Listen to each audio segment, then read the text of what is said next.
Hello guys, welcome back to my channel. ఇది September 14 నేను cycling చేసిన వ్లాగ్. చాలా రోజులు అవుతుంది మనం వీడియో ఎడిట్ చేయక. ఈ సెప్టెంబర్ 14th రోజు ఇది కూడా ఒక కొత్త రూట్ని ట్రై చేద్దామనే ఉద్దేశంతో వెళ్ళాను. ఈ సైక్లింగ్ బ్లాగ్లో ఫస్ట్ 7 కిలోమీటర్స్ అయితే చాలా ఫ్రీక్వెంట్గా వెళ్ళిన రూటే. అక్కడి నుంచి మనం కొత్త రూట్ని అబ్జర్వ్ చేస్తూ వెళ్ళాము.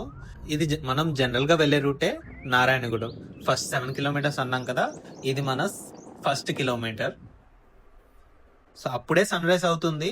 చాలా ప్లెజెంట్ గా ఉంది. అందరూ మబ్బు మీద ఉన్నారు. జనాలు కూడా చాలా తక్కువ ఉన్నారు రోడ్ మీద కూడా, సండే అవ్వడం వల్ల. నేను ఎప్పుడు ఇలాంటి వ్యూ చూసినా రైట్ సైడ్ లో చూస్తే మనకి అక్కడ సన్ రైజ్, కింద వరి పొలాలు అండ్ పైన ఆకాశం. సో ఈ మూడు ఇంక్లూడ్ చేసుకుంటూ నా చిన్నప్పుడు ఎప్పుడైతే ప్రజారాజ్యం పార్టీ ఎస్టాబ్లిష్ చేశారో చిరంజీవి గారు, ఆ టైంలో ప్రజారాజ్యం పార్టీ యొక్క జెండా ఈ విధంగానే ఉండేది. సో దీన్ని అనుసరించే ఆ టైంలో ప్రజారాజ్యం పార్టీ జెండాని రూపొందించారు. సో ఇక్కడ మునగాల నుంచి నియరెస్ట్ వే అనమాట నారాయణగూడెం. అందుకే కొద్దిమంది ఇలా అట్లీస్ట్ ఒక 3-4 మెంబర్స్ అయినా కనపడుతూ ఉంటారు అక్కడక్కడ. నేను సైక్లింగ్ వెళ్ళినప్పుడు వాకింగ్ చేయడానికి వచ్చేవాళ్ళు. మనం ప్రీవియస్ వీడియోస్ లో నారాయణగూడెం విలేజ్ చూసాం కాబట్టి ఈ వీడియోలో నారాయణగూడెం విలేజ్ లో ఎటువంటి రికార్డింగ్ చేయలేదు. వన్స్ ఆ విలేజ్ క్రాస్ అయ్యాక మనం చిన్న కాలువ పక్క నుంచి ఉండే రూట్ లో వెళ్తున్న దృశ్యం ఇది. సో స్టిల్ రైజింగ్ సన్ నే చూడొచ్చు. మనకి సన్లైట్ కూడా హెవీగా కొట్టట్లేదు, చాలా నార్మల్ గా ఉంది, చల్లగానే ఉంది. వన్స్ ఆ కాలువ నుంచి రోడ్ క్రాస్ చేశాక ఇది మనం నడిగూడెం విలేజ్ ఎంటర్ అయ్యే ప్లేస్. ఈ విలేజ్ని ఇక్కడ ఎంట్రీ నుంచి మనం ఎప్పుడు కవర్ చేయలేదు అని కాసేపు రికార్డ్ చేశాను. మనం ఎంటర్ అయ్యే దగ్గర నుంచి middle of the centre, Nadigudem centre ఒక హద్దు ఉంటుంది, తెలుగుదేశం గద్ద అంటారు. సో అక్కడి వరకు మనం వెళ్ళాము, ఎందుకంటే అక్కడి నుంచి మనం రైట్ తీసుకుందామని. సో ఫస్ట్ 7 కిలోమీటర్స్ క్యాజువల్గా మనం వెళ్ళే రూటే.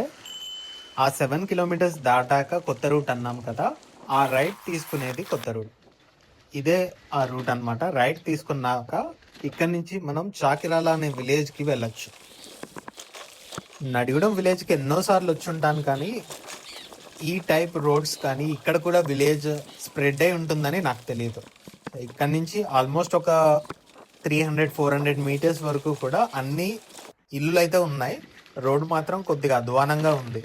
యాక్చువల్గా ఫైనల్గా ఇక్కడ ఎక్కడైతే రోడ్ కనెక్ట్ అవుతుందో ఈ రోడ్డు కనెక్ట్ అవ్వడానికి నడిగూడెం కోట నుంచి వేరే రూట్ ఉంది. మోస్ట్లీ వెహికల్స్ అన్ని ఆ రూటే వెళ్తుంటాయి కావచ్చు, అందుకని ఈ రోడ్ని అంతే ఎక్స్క్లూడ్ చేసేసారు. ఇక్కడ సొరకాయలు, దోసకాయలు సాగు జరుగుతుంది, బాగుంది. సో వన్స్ ఈ చాకిరాల రూట్కి కనెక్ట్ అయ్యాక కొద్దిగా పర్లేదు, రోడ్ అంతా బాగానే ఉంది. అండ్ పెద్ద పెద్ద చెట్లు కూడా లేవు, మోస్ట్లీ పొలాలే ఉన్నాయి left and right. Nadigudem village నుంచి నెక్స్ట్ విలేజ్ వచ్చేసి ఈ రూట్లో చాకిరాల. సో ఈ 2 విలేజెస్ మధ్య ఉన్న దూరం 3.5 కిలోమీటర్స్ దాకా ఉంది. అండ్ ఆ చాకిరాల ఊరు దగ్గర 2 పార్ట్స్ లాగా డివైడ్ అయింది, పాత చాకిరాల అండ్ కొత్త చాకిరాలలో. ఇప్పుడు కాలువ వచ్చింది కదా, మనం ఎప్పుడు మునగాల దగ్గర ఒక కాలువ చూస్తూ ఉంటాం కదా, ఆ కాలువ వాటరే ఇది. సో అక్కడి నుంచి డైరెక్ట్గా ఇలా పాస్ అవుతూ పాలేరు రిజర్వాయర్కి ఈ వాటర్ అన్ని చేరుతాయి. ఈ కాలువ ఉండడం వల్ల అనుకుంటా ఈ ప్రాంతంలోనే రోడ్డు బాగా కర్వ్డ్గా ఉన్నాయి. అండ్ ఆ కర్వ్ని దాటుకుంటూ ఒక యూ షేప్లో ట్రావెల్ చేశాం. కాసేపు మనం పక్షుల పలుకులు విందాం.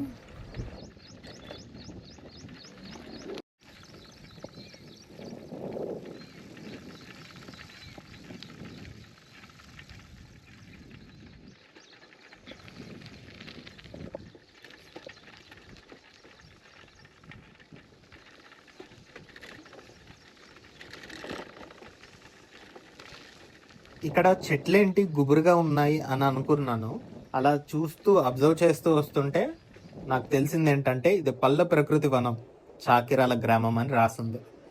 ప్రతి గ్రామంలో కూడా ఈ పల్లె ప్రకృతి వనాలు పెట్టారు తెలంగాణలో. ఆల్మోస్ట్ చిన్న చిన్న ఊళ్ళల్లో కూడా ఒక పర్టికులర్ ప్లేస్ని చూసి అక్కడ అన్ని రకాల మొక్కలు వేయడం, నేచర్ని సంరక్షించడానికి ఆ విధంగా తోడ్పడ్డారు.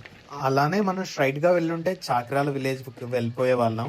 బట్ అక్కడి నుంచి రైట్ తీసుకున్నాను. ఈ రైట్ రూట్లో రామాపురం విలేజ్ మనకి ఫస్ట్ టచ్ అవుతుంది. ఇలానే స్ట్రైట్గా వెళ్తే మనం national highway Hyderabad Vijayawada highway ఏదైతే ఉందో అక్కడ కనెక్ట్ అవుతాం. సో ఇక్కడి నుంచి రామాపురం విలేజ్కి కూడా నియర్లీ ఒక 2 కిలోమీటర్స్ ఉందనుకుంటా. సో ఇలా రెండు పక్కల చెట్లతోటి చాలా వరకు కవర్ చేసి ఉంది. అప్పుడు టైం అరౌండ్ 7:30 వరకు అవుతుంది. మనం రైట్ తీసుకున్న తర్వాత రామాపురం విలేజ్కి నియర్లీ ఒక 2 కిలోమీటర్స్ అయితే ఉంది. ఆ 2 కిలోమీటర్స్ అంతా కూడా ఇలానే ఉంది రోడ్. అండ్ ఎండ కూడా పెద్దగా రాలేదు.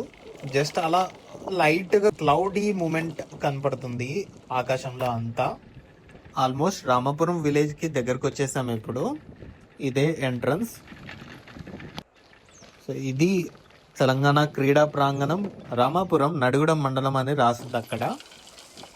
జనరల్గా మనం ఎప్పుడు కూడా విలేజ్ సర్కమ్స్టాన్సెస్లో విలేజ్ లోపల ఉన్నప్పుడు రికార్డ్ చేయం కదా. కానీ ఈ రామాపురం విలేజ్లో జనాలు ఎక్కడా కూడా కనపడలేదు మోస్ట్లీ ఆ రోడ్డు మీద. అందుకే మోస్ట్లీ అలానే క్యారీ చేసుకుంటూ వెళ్ళాను నా గోప్రో. ఎక్కడా కూడా ఆపలేదు మోస్ట్లీ. కరెక్ట్గా ఊరి మధ్యలో ఉంది ఇక్కడ టెంపుల్.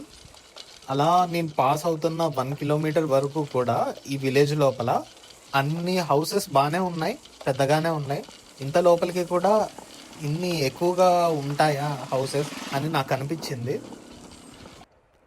ఇది ఫైనల్గా ఎండ్ అయ్యేటప్పుడు అనుకుంటా, రామాపురం ఎండ్ అయ్యేటప్పుడు.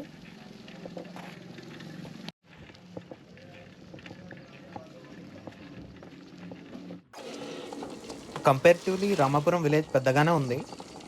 ఇది కూడా ఇంకా ఎండింగ్లోనే ఉన్నాం రామాపురంకి. మనం ఇంకా ఎక్కడా కూడా ఆగకుండానే వెళ్ళాం, అంత లాంగ్ జర్నీ చేస్తున్నాం కాబట్టి. ఈ ఊరు తర్వాత నెక్స్ట్ వచ్చే ఊరు ఎక్లాస్ ఖాన్పేట్. రామాపురం నుంచి ఎక్లాస్ ఖాన్పేట్ ఒక 2 కిలోమీటర్స్ డిస్టెన్స్ చూపిస్తుంది. అండ్ ఈ దారిలో కంప్లీట్గా అటు ఇటు మనకి ఫుల్ గ్రీనరీ లాగానే ఉంది. ఒకవైపు చూసుకుంటే పొలాలు, ఇంకోవైపు చూసుకుంటే చిన్న చిన్న తోటల్లాగా చెట్లు. ప్రశాంతంగా చాలా పీస్ఫుల్గా వెళ్ళిపోయాను నేను ఫస్ట్ టైం వస్తున్న రూట్, అందులోనూ ఫుల్గా గ్రీనరీ అండ్ ఆ సన్ రైజ్ కూడా చాలా బాగుందని ఎక్కువ టైం ఉంచుతున్నాను ఈ క్లిప్పింగ్. ఆల్మోస్ట్ నేను ట్రావెల్ చేసిన ఈ 2 కిలోమీటర్స్ అంతా కూడా ఇలానే గ్రీనరీ ఉంది. అలా దారిలో వెళ్తున్నప్పుడు ఈ చెట్టు దగ్గర చాలా పిట్టగూడులు అయితే ఉన్నాయి. ఇవి చాలా బ్యూటిఫుల్గా ఉన్నాయి. అక్కడ సౌండ్స్ కూడా చాలా ప్లెజెంట్గా అనిపించింది. కాసేపు ఆగి వెళ్ళాను చూసుకుంటూ. ఇది మాత్రం మన ఐఫోన్లో రికార్డ్ చేసిన క్లిప్పింగ్.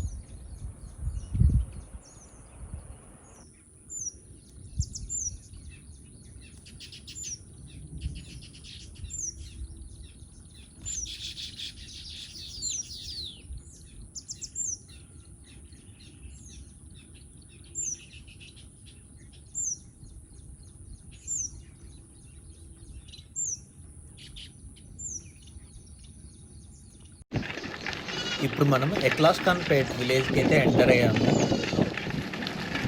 ఇవన్నీ విలేజ్లో స్టార్టింగ్ ఉన్న హౌసెస్.